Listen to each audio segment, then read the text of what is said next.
यह कहानी एक गरीब कुम्हार की बेटी मरियम की है, जो अपने हुनर के लिए पूरे गांव में मशहूर थी।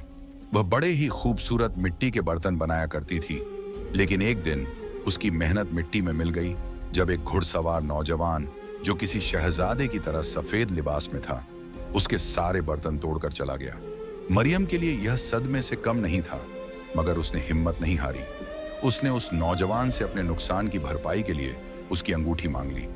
वह नौजवान पहले हंसा, मगर फिर उसने मरियम की आंखों में छलकते आंसुओं को देखा और अपनी कीमती अंगूठी उसे दे दी।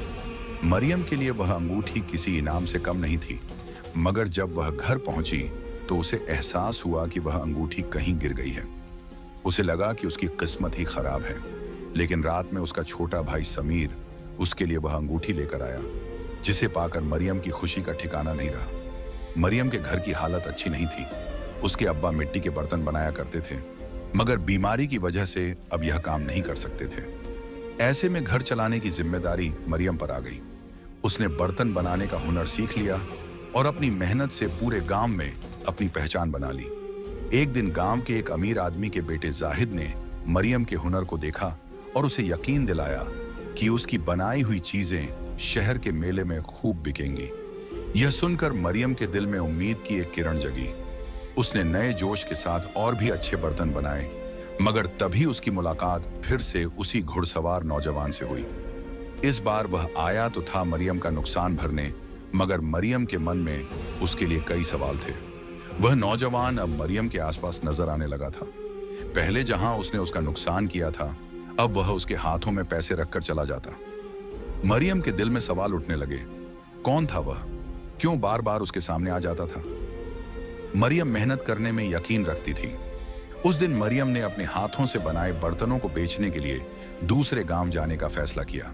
वह सुबह ही निकल पड़ी और पूरा दिन गांव के चक्कर लगाती रही।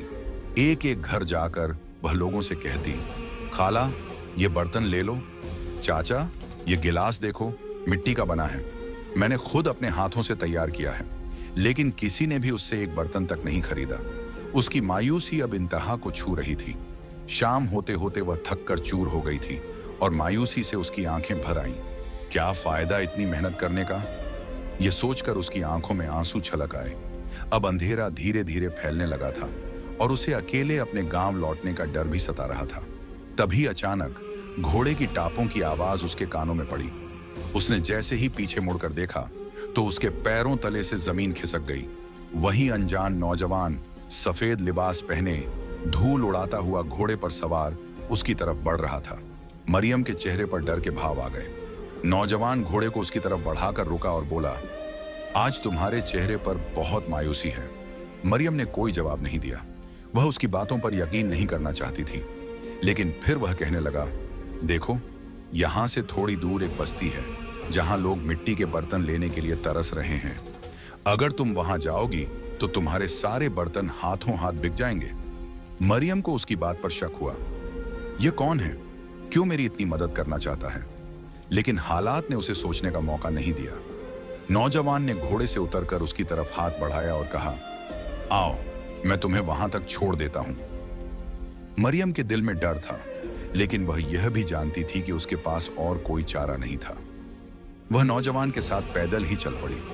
रास्ते में हर कदम पर उसे डर लग रहा था, लेकिन उसके पास भरोसा करने के अलावा और कोई विकल्प नहीं था। कुछ देर बाद वे दोनों उस बस्ती में पहुंचे। वहां का नजारा देखकर मरियम हैरान रह गई। चारों तरफ सफेद लिबास पहने मर्द और काले कपड़ों में औरतें थीं। वे सब बहुत अजीब नजरों से उसे देख रहे थे। तभी वह नौजवान उन लोगों के पास गया और इशारे में कुछ कहा। फिर एक पल में सब औरतें मरियम के पास आ गईं और उसके बर्तन खरीदने लगीं। लेकिन इस बार उन्होंने न सिर्फ बर्तन खरीदे, बल्कि उसकी मेहनत की कीमत भी अच्छी दी। मरियम की खुशी का ठिकाना नहीं रहा। कुछ ही मिनटों में उसके सारे बर्तन बिक चुके थे। वह मुस्कुराते हुए उस नौजवान की तरफ देखने लगी, जो अब भी उसी की तरफ देख रहा था। उसकी नजरों में कुछ था जिसे देखकर मरियम का दिल तेजी से धड़कने लगा। अब रात के 9-10 बज चुके थे। मरियम को घर पहुंचने की चिंता होने लगी। उसने नौजवान से कहा, अब मुझे मेरे गांव छोड़ दो, बहुत रात हो गई है, मैं अकेले नहीं जा सकती। वह नौजवान हल्की मुस्कान के साथ बोला, चिंता मत करो, मैं तुम्हें तुम्हारे घर तक छोड़ने आया हूं। मरियम के लिए यह सब किसी सपने जैसा था। उसे पहली बार वह नौजवान अच्छा लगने लगा था। जब वह घर पहुंची तो अम्मा और अब्बा उसकी राह देख रहे थे। अम्मा ने गुस्से से कहा, आइंदा तुझे अकेले नहीं जाने दूंगी। तुझे पता है समीर और तू ही हमारी जिंदगी का सहारा हो। मरियम ने हंसकर अम्मा की तरफ देखा, फिर उसने जेब से पैसे निकाले और अम्मा के हाथ में रख दिए। इतने सारे पैसे देखकर अम्मा और अब्बा दोनों हैरान रह गए। अब्बा ने हंसते हुए कहा, अरे मेरी मरियम तो माहिर हो गई है बर्तन बनाने में। लोग इसके बनाए बर्तन पसंद करने लगे हैं। मरियम सिर्फ मुस्कुरा दी। उसने किसी को नहीं बताया कि इस बार बर्तन बिकने की असली वजह वह अनजान नौजवान था। अगले दिन वह फिर बर्तन बनाने में लग गई। अब उसे अपने काम में और भी मेहनत करनी थी क्योंकि फेस्टिवल करीब आ रहा था। जाहिद भाई ने उसे बताया था कि यूनिवर्सिटी में होने वाले फेस्टिवल में उसके बनाए बर्तन रखे जाएंगे। अब मरियम की मेहनत दोगुनी हो चुकी थी। वह पूरे जोश से बर्तन बना रही थी। कुछ समय बाद मरियम गांव के फेस्टिवल की तैयारी में जुट गई। उसे अपने बनाए बर्तनों को मेले में बेचने का मौका मिला था। लेकिन इसी दौरान वही नौजवान एक दिन अचानक उसके सामने आ खड़ा हुआ, लेकिन इस बार उसके चेहरे पर गुस्सा था। उसने मरियम से पूछा, तुम उस आदमी से क्यों बात कर रही थी? मरियम को पहले तो समझ नहीं आया कि वह किसकी बात कर रहा है। फिर उसे याद आया कि शायद वह जाहिद भाई की बात कर रहा है। मरियम ने हैरत से जवाब दिया कि जाहिद भाई को उससे कुछ काम था, लेकिन उस नौजवान की जलन साफ झलक रही थी। एक दिन वह फिर आया और बोला, तुम्हारे बनाए हुए बर्तन मुझे चाहिए। मरियम ने बताया कि वह बर्तन फेस्टिवल के लिए हैं, लेकिन जब उसने अच्छे पैसे देने की बात की तो मरियम मान गई। उसने अपने हाथों से बनाए सारे बर्तन उस नौजवान को दे दिए। अगले दिन जब जाहिद भाई ने बर्तन दिखाने को कहा तो मरियम घबरा गई। जाहिद भाई गुस्से में था, लेकिन मरियम ने उससे वादा किया कि वह 3 दिन के भीतर सारे बर्तन फिर से बना लेगी। मरियम अपनी पूरी ताकत झोंक कर बर्तन बनाने में जुट गई, लेकिन किस्मत को कुछ और ही मंजूर था। अचानक मौसम बिगड़ गया। तेज बारिश ने मरियम के सारे बर्तन बहा दिए। वह पूरी रात रोती रही, लेकिन कुछ कर नहीं सकती थी। अब तो फेस्टिवल सिर्फ 3 दिन दूर था और बारिश थमने का कोई इम्कान नहीं था। आखिरी रात मरियम मायूसी में एक दरख्त के नीचे बैठी थी। तभी अचानक वह नौजवान फिर से प्रकट हुआ, जिसने पहले भी उसकी मदद की थी। उसने बड़े इत्मीनान से मिट्टी उठाई और देखते ही देखते बर्तन बनाने शुरू कर दिए। मरियम की आंखें हैरत से फटी रह गईं। वह उससे भी ज्यादा खूबसूरत बर्तन बना रहा था। बर्तन इतने दिलकश और बारीक डिजाइन वाले थे कि मरियम उन्हें बस देखती रह गई।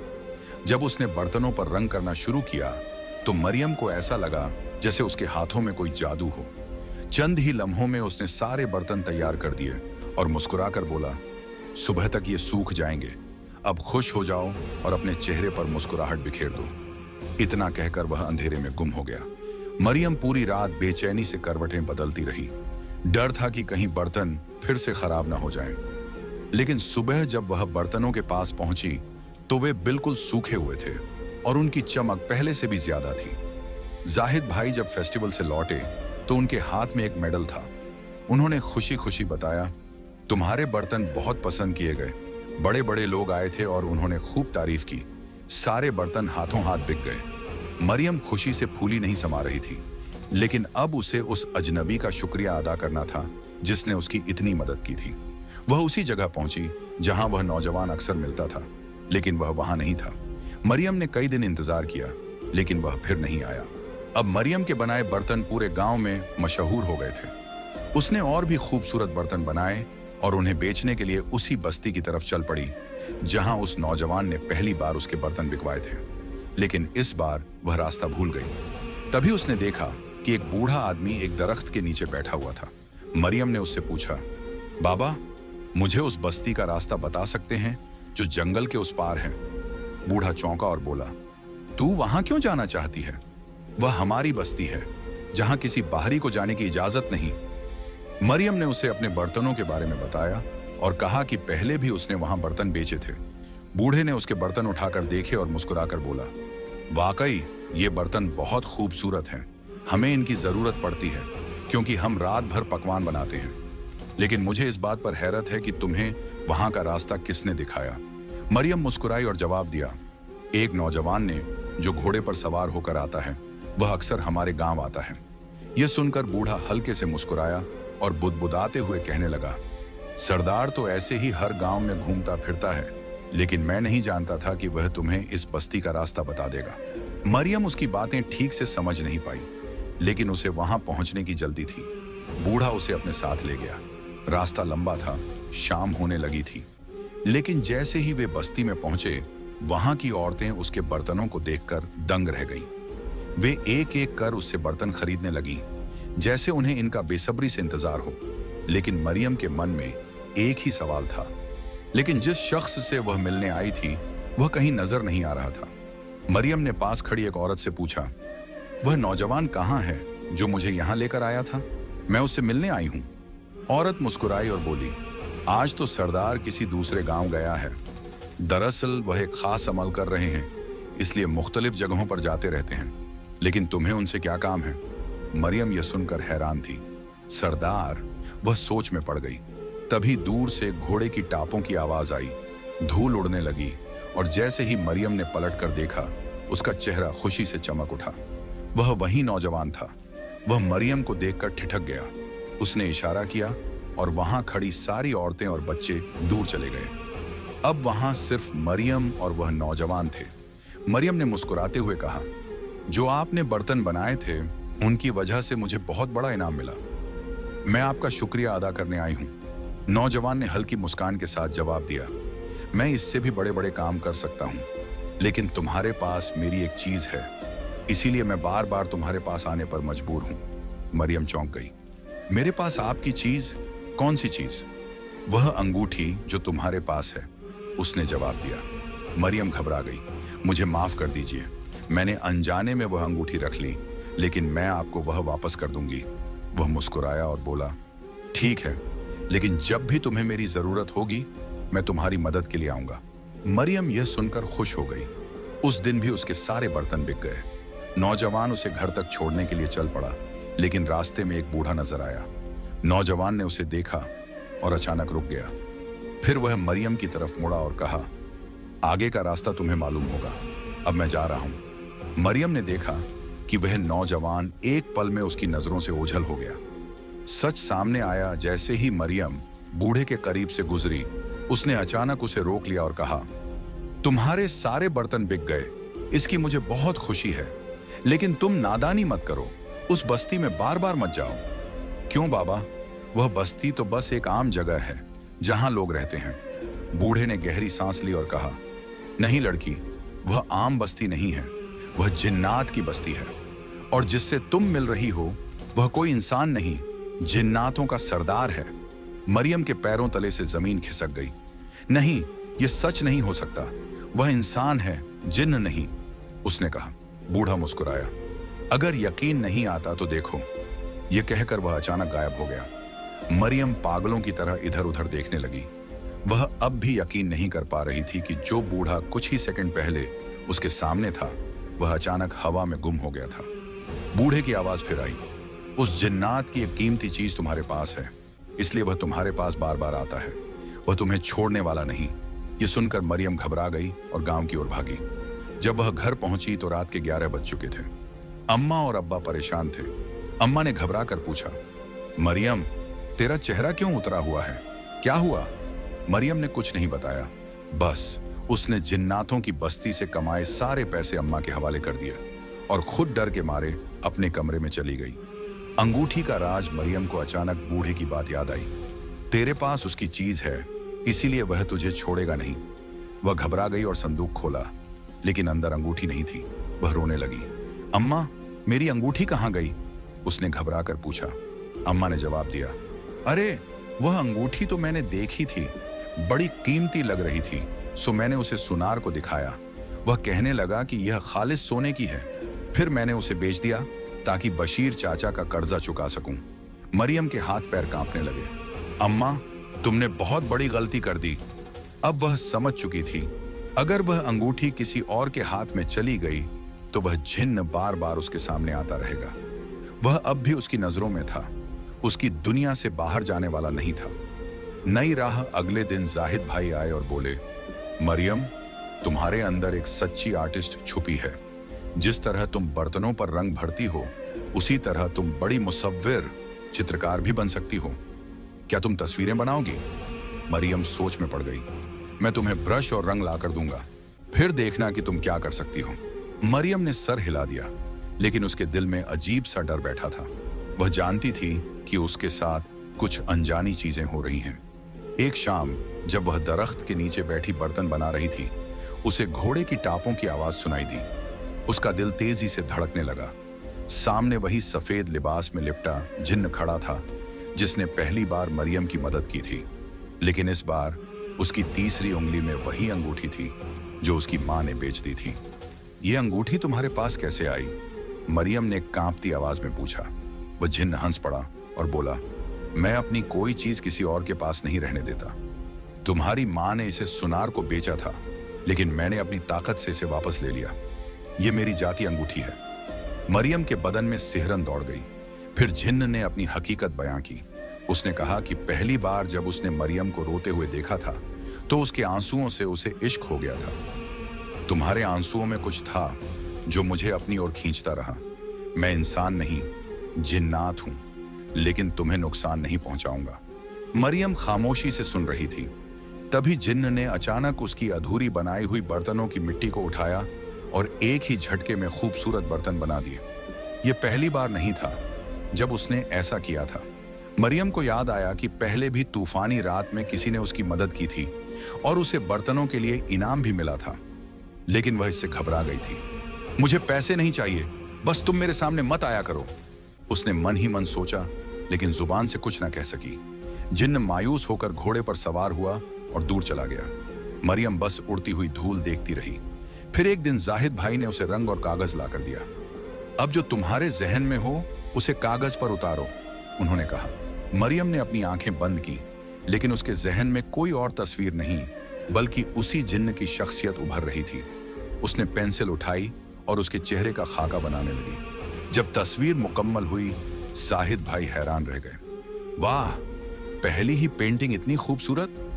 अगर तुम मेहनत करो तो बहुत नाम कमा सकती हो। लेकिन मरियम ने हिचकिचाते हुए कहा, लेकिन यह काम मेरा घर नहीं चला सकता। मुझे समीर के इलाज के लिए पैसे चाहिए।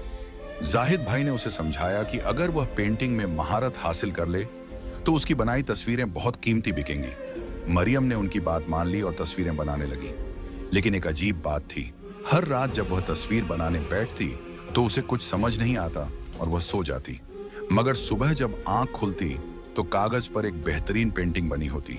धीरे धीरे उसकी पेंटिंग मशहूर होने लगी और घर के हालात सुधरने लगे। पैसे आने लगे, समीर का इलाज हुआ और मरियम ने अपने घर की मरम्मत भी शुरू करवा दी। लेकिन अब उसे महसूस हुआ कि यह सब वह खुद नहीं कर रही थी, कोई और उसकी मदद कर रहा था। फिर एक रात जब वह रो रही थी, उसने अपने दिल से उस जिन्न को पुकारा। उसने अपनी बनाई हुई उसकी तस्वीर ली और उस दरख्त के नीचे पहुंची जहां हर बार वह जिन्न उसे मिला करता था। अचानक घोड़े की टापों की आवाज आई। जिन्न उसके सामने खड़ा था। हर रात मेरी पेंटिंग कौन बनाता है? मरियम ने झुकी हुई नजरों से पूछा। मैं अपनी ताकत से कुछ भी कर सकता हूं, जिन्न मुस्कुराया। अब तुम्हारे पास एक पहचान है, तुम्हारा एक मुकाम है, मैं हमेशा तुम्हारी मदद करता रहूंगा। मरियम की आंखें छलक पड़ी। तुमने मेरी जिंदगी बदल दी, मैं तुम्हारी बहुत शुक्रगुजार हूं, उसने कहा। फिर मरियम ने कांपते हाथों से उसे एक तोहफा दिया, उसकी बनाई हुई तस्वीर। जिन्न उसे देखकर बहुत खुश हुआ। मैं इसे अपने महल में सजाऊंगा और अपने जिन्नात दोस्तों को बताऊंगा कि यह तस्वीर एक इंसानी लड़की ने बनाई है।